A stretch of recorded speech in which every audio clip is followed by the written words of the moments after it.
Assalamualaikum warahmatullahi wabarakatuh. Hai semuanya, perkenalkan nama saya Cynthia Siva Indirasari, NPM 2311117, Prodi Sistem Informasi kelas SI 2B. Di sini saya akan menjelaskan tentang OLAP atau Online Analytica Processing. 1. Ada pengertian OLAP. OLAP atau Online Analytica Processing adalah suatu konsep dalam pengolahan data yang memungkinkan pengguna untuk menganalisis dan menjelajahi data multidimensi secara interaktif. Lalu ada aspek dan konsep kunci terkait OLAP. 1. Model data multidimensional. Sistem OLAP mengorganisir data ke dalam model multidimensional, umumnya direpresentasikan sebagai kubus. Kubus terdiri dari dimensi kategori data dan ukuran nilai data. 2. Dimensi. Dimensi mewakili cara berbeda data dapat dianalisis.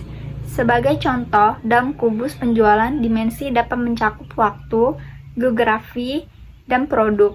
Setiap dimensi dapat memiliki beberapa hierarki. 3. Hierarki. Hierarki mendefinisikan tingkat granularitas dalam setiap dimensi. Sebagai contoh, dimensi waktu dapat memiliki hierarki seperti tahun, kuartal, bulan, dan hari. 4. Ada ukuran. Ukuran adalah nilai numerik yang dianalisis dalam kubus penjualan. Ukuran bisa mencakup pendapatan penjualan, jumlah terjual, dan keuntungan. Yang kelima yaitu kubus. Kubus adalah struktur inti dalam OLAP, mewakili model data multidimensional.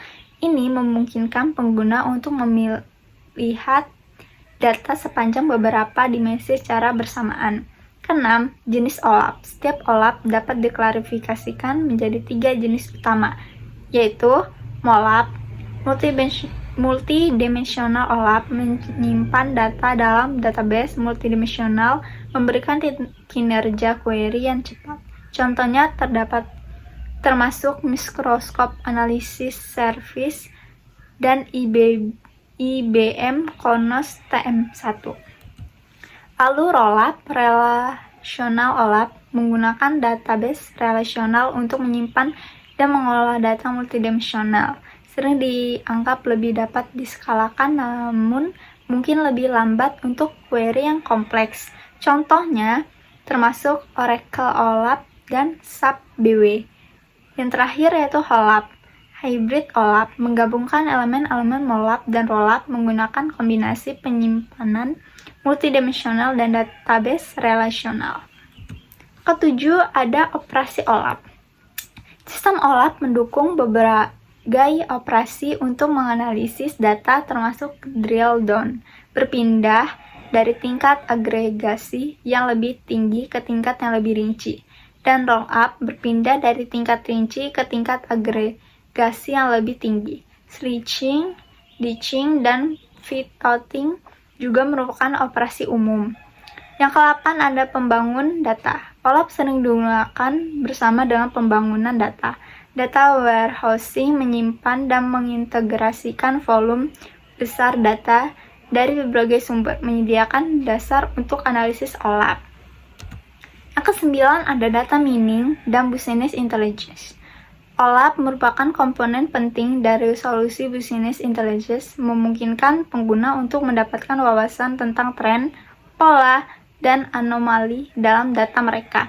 Teknik data mining juga dapat diterapkan pada data OLAP untuk analisis prediktif.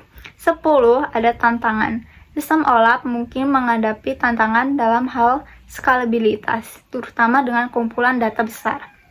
Optimasi kinerja query dan menjaga konsistensi data adalah pertimbangan yang terus-menerus. Lalu ada keuntungan utama dari implementasi OLAP. Pertama, ada analisis multidimensional. OLAP memungkinkan analisis data dalam bentuk multidimensional, memungkinkan pengguna untuk melihat data, memahami hubungan kompleks antara berbagai faktor bisnis. Ini memberikan pemahaman yang lebih dalam kontekstual terhadap data. Kedua, ada interaktivitas tinggi. Sistem OLAP menawarkan tingkat interaktivitas tinggi, memungkinkan pengguna untuk mengeksplorasi data dengan mudah. Pengguna dapat melakukan operasi seperti drill down, roll up, slinky, ditchy, dan pivoting untuk mendapatkan perspektif yang berbeda dari data. Lalu ada kinerja query cepat. Database OLAP, terutama pada sistem OLAP, dirancang untuk memberikan kinerja query yang cepat. Pengguna dapat dengan mudah menjalankan query kompleks dan mendapatkan hasil dengan waktu respons yang singkat. Lalu ada visualisasi data yang efektif. OLAP memungkinkan representasi data yang efektif melalui kubus multidimensional. Ini memfasilitasi visualisasi data yang mudah dimengerti, membantu pengguna untuk dengan cepat mengidentifikasi tren, pola, dan anomali. Yang terakhir yaitu ada analisis tren dan proyeksi. Dengan OLAP, pengguna data menganalisis tren historis dan membuat proyeksi berdasarkan data historis. Ini membantu organisasi untuk membuat keputusan yang lebih baik berdasarkan pemahaman pendalam tentang perkembangan bisnis. Baik, berikut adalah video atau penjelasan dari saya. Jika ada kesalahan kata atau ucapan, saya mohon maaf. Terima kasih semuanya. Bye.